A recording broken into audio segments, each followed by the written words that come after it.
Speaker, could I ask the Prime Minister if he will share with the House and indeed the country what influence, if any, his backbench Eurosceptics had on his thinking during these discussions? Well, I think the Conservative Party is entirely united in thinking that Britain's not right to sign this treaty. Penny Mordaunt. I want to congratulate the Prime Minister on defending Britain's interests, and I note what he says, on Iran and Syria. Does he think that if we had a common EU defence policy, that HMS Dauntless would now be readying to sail to the South Atlantic? I think the point is this, that we should make sure that NATO is the cornerstone of our defence, and we should be very clear about our own defence responsibilities, and I've spoken about the Falklands, and I think we need to win the argument in Europe that there is no point in having endless competing headquarters in terms of defence. What we need right throughout NATO, particularly in Europe, is greater defence capacity, and we need to encourage other European partners to invest in that. Mr. Jonathan Ashworth. Mr. Speaker, could the Prime Minister explain a little further how this non-EU treaty, where the 25 nations can take advantage of the full force of the EU institutions, if it was to encroach on our national interest and undermine the single market? He said he'll take action. Could he detail specifically how he would act? The point is this, let me explain. That there are uses of the EU institutions that are set out in previous treaties, mostly treaties that the Honourable Gentleman's Party put through this House, but this treaty outside the EU goes further than that, and it raises legal issues. Now, we have said very clearly, including in the EU Council last night, that if that were to encroach into the single market, to threaten this country's national interest, then we could take action, including legal action. Mr. Tony Baldry. The UK is fortunate in having many excellent professional bodies, engineers, architects, surveyors, lawyers and so forth, but very often they find it difficult to practice within the European Union because of a huge host of national barriers to professional practice. And I just wondered whether in the context of the single market and improving competitiveness and creating jobs, whether the Council have been able to take forward moves to try and remove some of those national barriers to professions being able to practice throughout the European Union.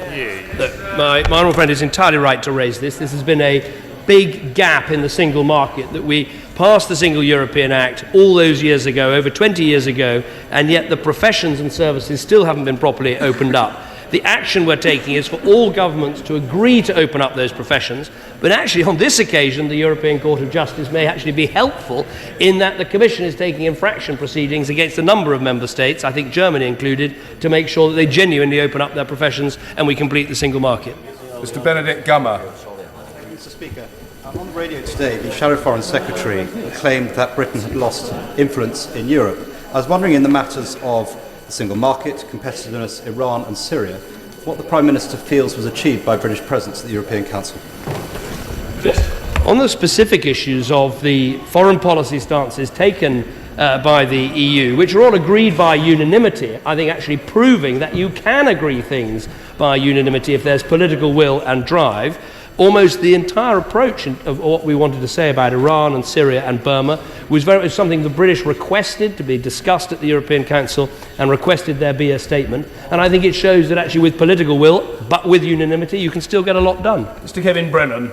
Does the Prime Minister realise that the more and more he denies this is effectively a European treaty, the more and more he reminds us of Comical Alley, denying that there's been an invasion when the tanks are rolling by behind him? Well, the honourable member's in for a big surprise. When no treaty arrives in the House of Commons, he's going to have to do a bit of explaining. Mr. Martin Horwood. On Iran, did the European summit discuss the plan?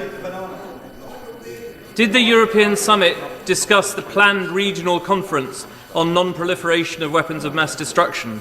And does the Prime Minister agree that this might offer a vital pathway out of this increasingly dangerous standoff? We didn't have a discussion about that specific issue. I think he is entirely right that trying to bring regional neighbours into this debate is worthwhile. But I would have to say to it, some of the regional powers that are most concerned about Iranian activity, not only in their own currency, but the way they stir up trouble elsewhere. And so I think it's probably only part of what needs to happen, which is to get the Iranian government to change its strategic direction. Mark Durkan. Mr. Speaker, the Prime Minister has highlighted a growth test to ensure that all actions at the European Union level fully support growth and job creation. This new, I can't believe it's not an EU treaty, will prescribe prolonged and tight austerity for many economies, affecting not just services there, but trade and commercial capacity more widely in Europe. Would this non-EU treaty pass any meaningful EU growth test? Well, first of all, if he's so against this treaty, I'm surprised he's not praising me for making sure that Britain isn't involved in it. I would have thought that would be the first thing he would say. Look, I think we have to understand that the countries of the Eurozone want to take an approach that prescribes rules on debt and deficit. We can all have our own views about whether it's the right approach, about whether it's too tight, and all the rest of it. That's what they want to do. I don't think we should stand in their way as it's done, but it's better done outside the European Union. Order. There's still a very significant number of colleagues seeking to get in. I'd like to try to accommodate as many as I can, but if I'm to do so, what is essential is brevity. Mr. Julian Brazier. Thank you, Mr. Speaker. My right honourable friend outlined several criteria needed for a successful monetary union in his speech at the Council, none of which have really been met by the changes, however welcome, were outlined there. So could I urge him, while doing everything he can to constructively cooperate, to continue to plan for what is likely to be its the eventual breakup of the Eurozone? Well, I think we have to plan for all eventualities, but I just make 2 points. As I've said, I think we have to respect the fact that countries of the Eurozone want to make it work. They have taken quite a number of steps that are painful and difficult for individual sovereign countries to make, and it must be in our interests, because we want the European economy to grow, for them to at least take the short-term measures to take the heat out of the crisis. There's some signs of the crisis easing at the beginning of this year as Italian and other bond spreads have come down, but we're far from through it. Mr. Christopher Chope. Speaker, can my right honourable friend expand upon the basis upon which we were able to find common cause with our good friends in the Czech Republic? Well, I think the point came where different countries had to decide whether they wanted to sign up to this treaty or not. It's not a treaty within the EU, so there's no compulsion to do that. The Czechs on the 9th of December weren't sure whether they would want to sign it or not. They then considered whether they wanted to, and they decided last night. As everyone had to decide last night what to do, the only person who can't seem to make a decision is the leader of the Labour Party, who's got no idea whether he's against it, whether he's in favour of it, whether he doesn't know. One day he'll have to decide. Nadeem Zahawi. Speaker, what message does my right honourable friend have for the great manufacturers of this country, like DCS Europe in my constituency, when President Sarkozy says that Britain doesn't have much manufacturing left? The point I would make gently to my friend Nicolas Sarkozy is that if you look at the figures, actually Britain has a higher percentage of industry than France does, but that is not to say we think that we need to rebalance even further. And we want to see a growth of manufacturing, technology and aerospace, but we don't believe we should do that by damaging the financial services industry, which is an industry that employs many people not just in the City of London, but right across our country. Mr. Andrew Bridgen. I believe that the overwhelming majority of my constituents, and indeed the country, already believe that the European Union has far too much power over the United Kingdom. Does my right honourable friend agree with that? And if he does, is he amazed as me that the leader of any political party in this country who claims to be in touch with public opinion could argue otherwise? No, I think it is briefing note N, and there's plenty. There's absolutely plenty in it. It's full. It's full of. I think the best one. I think the best one in briefing note N is whether or not the leader of the Labour Party would like to join the euro. And I know the House enjoys this, so I might share it with you one more time. When asked if he was going to join the euro, he said, "It depends how long I'm Prime Minister for." This is the one thing where the Shadow Chancellor and I, who often disagree, have absolutely the same in common. We're not going to let it happen. Mr. Philip Hollowbone. The German Chancellor was on the radio this morning saying that she firmly expected the fiscal union to be inside the EU treaties within 5 years. What part of the British veto is giving her such hope and encouragement? Well, the point is that the countries that have signed this agreement want to fold it into the EU. Now, that cannot happen without the permission of every country. And to those people who say that the veto didn't have effect, perhaps need to explain why they want to fold this treaty back into the European Union. It seems to me that's a very powerful point. Mr. Neil Carmichael. Thank you very much, Mr. Speaker. I welcome this statement because it's focused on competition, the single market, energy and so forth, and I think it's a great thing that the Prime Minister has actually demonstrated British leadership in these fields and added useful advice to the discussions. But can I ask him, will he be sure that we continue to have dialogue with our European partners, because it's absolutely essential that they know and understand where we are coming from and what we can contribute? I think the honourable gentleman is entirely right. And as I said, what last night's meeting proved is it is perfectly possible to stay out of parts of agreements that other European countries want to go into, but actually to have real influence on the things that we care about, like the single market. Margot James. Thank you, Mr. Speaker. I welcome the fact that the agreement places no new obligations on the UK. But is it not the case that the agreement, whatever its merits and disadvantages, should not distract us or our EU partners from the necessary task of ending the barriers in the single market and reducing regulation? I think the Honourable Lady makes an important point, and even to the Eurozone countries who, of course, want to see this sort of rules around fiscal discipline. As I've said many times, it's not just fiscal deficits that have to be addressed, it is trade deficits as well. And that's where the single market agenda can actually not only help countries like ours, but also could help them too. Joe Johnson. I welcome the Prime Minister's commitment to trade deals with fast-growing parts of the world.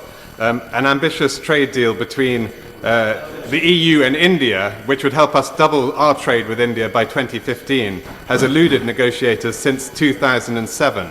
Does the Prime Minister agree with me that next week's EU-India summit in Delhi should see clear timetable for the delivery of an ambitious deal as soon as possible? Now, I think the honourable gentleman is entirely right, and I know he's got a lot of experience in this sphere. We are totally committed to trying to get this free trade agreement going. I think there are real opportunities for both sides. I've mentioned the fact that we want to open up retail and services and banking and insurance in India. I think we frankly have to do quite a lot of work to convince the Indians that's in their interest too, but I profoundly believe it is, as they want to be a rapid growing success story of the future. Mr. Gavin Barwell. I welcome what the Prime Minister had to say about a growth test being applied to everything the EU does in future. Can he tell my constituents in Croydon Central what prospect he thinks there is of applying that test retrospectively to existing EU regulations, which the British Chambers of Commerce say cost British business £7.5 billion a year?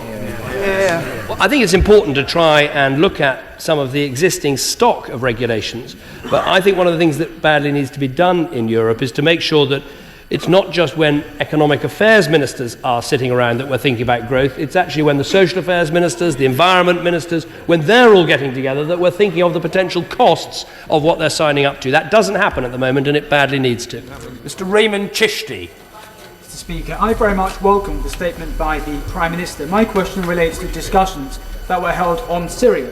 What action will the EU members take to protect civilians if Russia vetoes any UN resolution on the matter at the Security Council? Well, I think the honourable gentleman's right to raise this. But clearly, the Russians have taken a different view up to now and have not supported robust action at the UN Security Council. What my right honourable friend, the Foreign Secretary, is doing today with colleagues at the UN Security Council is trying to build the strongest possible resolution and say to the Russians, really, if you go on vetoing or preventing these motions, you're going to be completely outside not just world public opinion, but the very, very clear expressed opinion of the Arab League themselves. Mr. Geoffrey Clifton-Brown. And strategy of rejecting the fiscal union treaty, which would not be in Britain's economic interest, but at the same time pushing for a free trade agreement with Canada, Japan and India, which has the potential to create thousands of jobs in this country. Absolutely the right strategy. I'm grateful to my honourable friend. I do think Britain is better off outside the Eurozone, but clearly we need to get trade going with parts of the world that are growing faster, and that's why these trade deals are so important to us. Andrew Percy. Speaker, the good folk of Brigangul are under no illusions about how hopelessly out of touch this House and that side in particular are on the issue of the European Union. However, they were heartened by the Prime Minister's veto. They were heartened by the Prime Minister's vetoes, but they're similarly under no illusion about what happens in Europe